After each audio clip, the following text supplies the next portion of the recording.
Hey guys, Dave from Nerdarchy, for nerds, by nerds, hanging out with this guy. I'm Ted. And today I want to talk. I was in one of the Facebook 5th edition Dungeons and Dragons groups, and I saw a post there which made me want to do this video and talk about classes for beginners. You know, what should the beginner play, and, how you guys feel about that. Before we get into that, go down to the description below. Sign up for Nerdarchy, the newsletter. It's a great way to get cool stuff delivered straight to your inbox, as well as learn how to game with Nerdarchy. Now, I actually think this is complete bullshit, and here's why. Especially, 5th edition has simplified things enough, and when it comes to the harder classes, and has also made the easier classes more complicated. I was gonna say, like, it brought it all to around a medium, to a new, median, yeah. Now, back in the day, we always used to like, oh, you're a noob, here, play a fighter. Yeah. And it was like there wasn't a choice. Like, it's like you're gonna play a fighter, and then after fighter you can move up to like ranger or a rogue. Right. And now looking back, I feel it's kind of a dickish move, and it's kind of a way to like turn people off to the hobby in a sense, like. But I mean, if you looked at like, oh, you want to play a spellcaster. Well, now I've got to teach you, how spellcasting works. You have to look through your spell list to make options. Now, I want to say this was not a problem in AD&D, because it's like, well, you're a magic user. Here you have one spell. Right. Knock yourself out. Now it's different. Now you have to, you have all these choices to make. If you wind up going wizard, you get a spell book. But then you have to make a difference of, well, what is actually prepared versus what you actually know. Right. Daily, you can make those changes. If you're a cleric or a druid, it's that all the time. You have access to all of it. You just choose what you want that day, and all of that winds up getting overwhelming for someone who is just new to the actual hobby. So, I think with the weapon choices and the archetypes and the say fighting styles, or all these choices you have to make from a non-spellcastery side, it is that median. It doesn't matter what you're picking, whatever is most appealing is what I would say go ahead and play. Yeah, find someone in your gaming group that is open to sitting next to the new player and just helping them. Absolutely. And they'll learn by doing, and they'll get it. They're going to get it after a few sessions. They'll start picking up on things.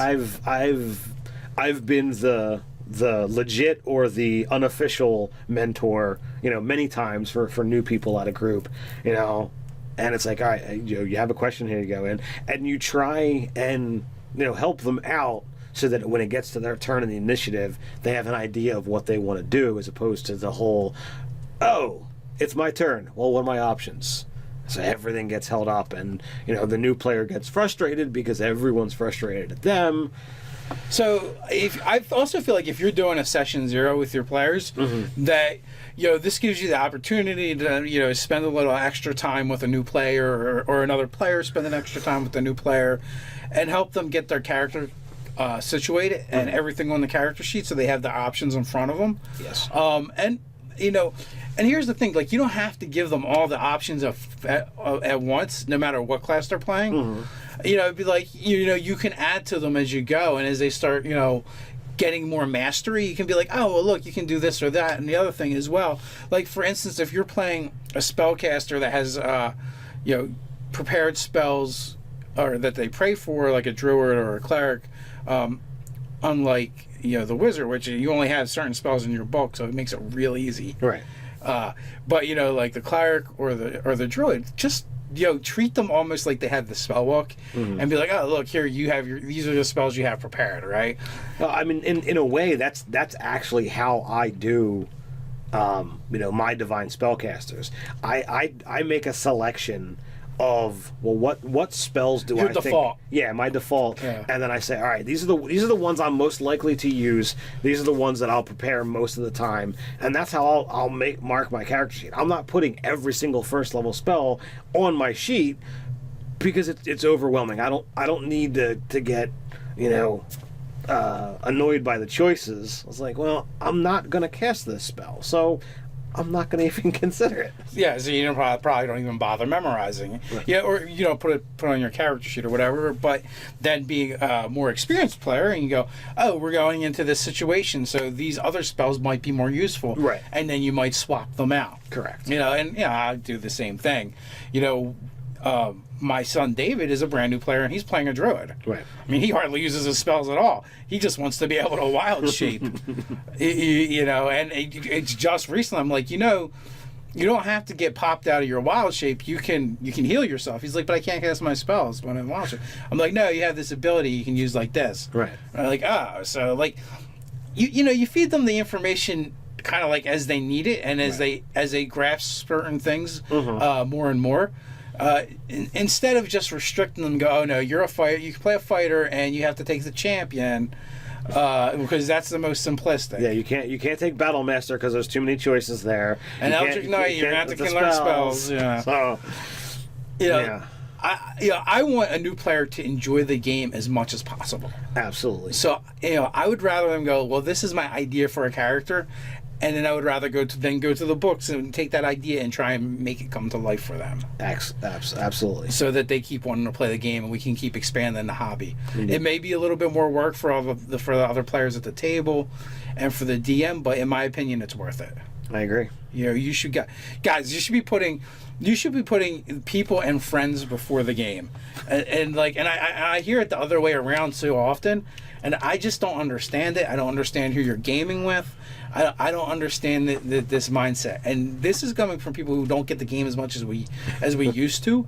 When I bring a new player to the table, I'm inviting one, in our case, because we game in our homes, we're inviting them into our homes where our family is, and really that's an invitation of friendship. It's not just to play the game. It's just, but we'll have this thing in common that we can share. Mm-hmm. When we started gaming with Scott or any of the other guys in the new game, or gals, and as the case may be, it wasn't just an invitation to play the game. It was an invitation to become friends. Right. I care enough about you to want to know more about you outside of the game and not just the game.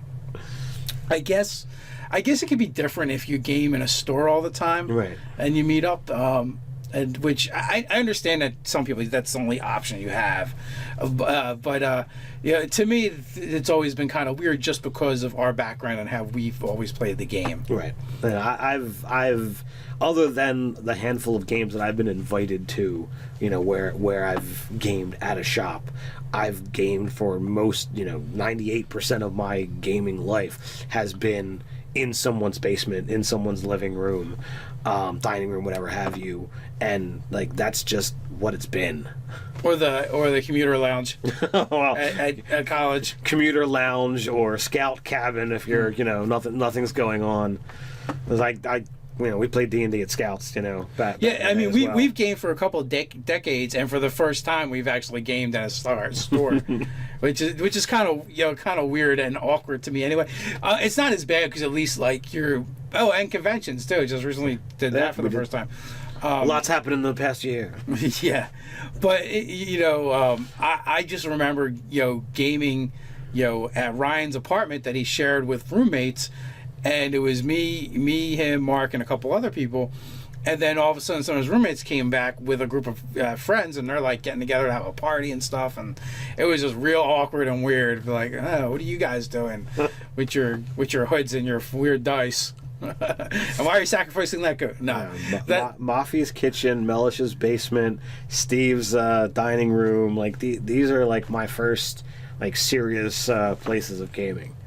Yeah. So but I know from the comments and just from conversations on Facebook, there's some people that they only game in stores and at shops, and I guess there's pros and cons to everything. Yeah, absolutely. Because for us, the con has been our group has dwindled down to 3 players.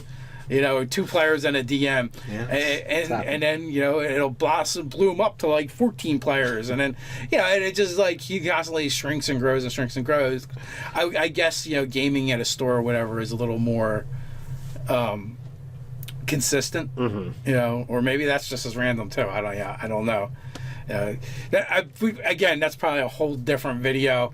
But I guess in a sense, it will affect how you deal with beginners at your table as well, because if you're not a tight knit group and you don't know each other as well, I guess I could get like, oh, we don't want these people to play this thing because they don't know what they're doing. Who's going to do who's going to take the time to, if you're playing at a store, you're doing a session 0, right? Because I guess you have to take anyone that shows up for your game or whatever.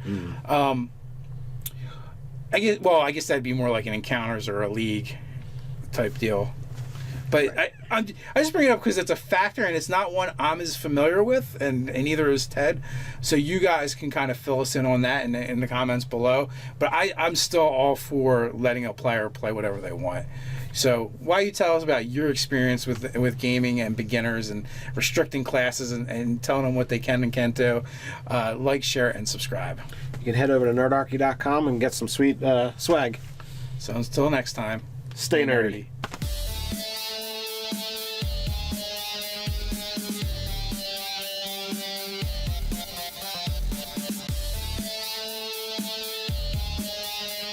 Brought it all to around a medium, to a median, yeah.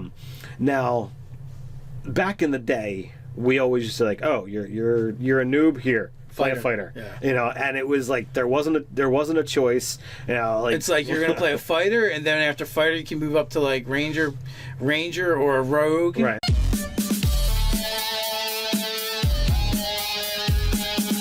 Hey guys, Dave from Nerdarchy, for nerds by nerds, hanging out with this guy. I'm Ted. And today, I want to talk. I was in one of the Facebook 5th edition Dungeons and Dragons groups, and I saw and now looking back, I feel it's kind of a dickish move, and it's kind of a way to like turn people off to the hobby in a sense, like. But I mean, if you looked at like, oh, you want to play a spellcaster, well, now I've got to teach you how spell. Now, I actually think this is complete bullshit, and here's why. Especially, 5th edition has simplified things enough, and when it comes to the harder classes, and has also made the easier classes more complicated.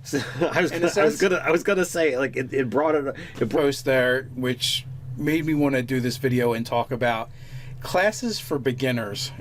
What should the beginner play, and how you guys feel about that. Before we get into that, go down to the description below. Sign up for Nerdarchy, the newsletter. It's a great way to get cool stuff delivered straight to your inbox, as well as learn how to game with Nerdarchy.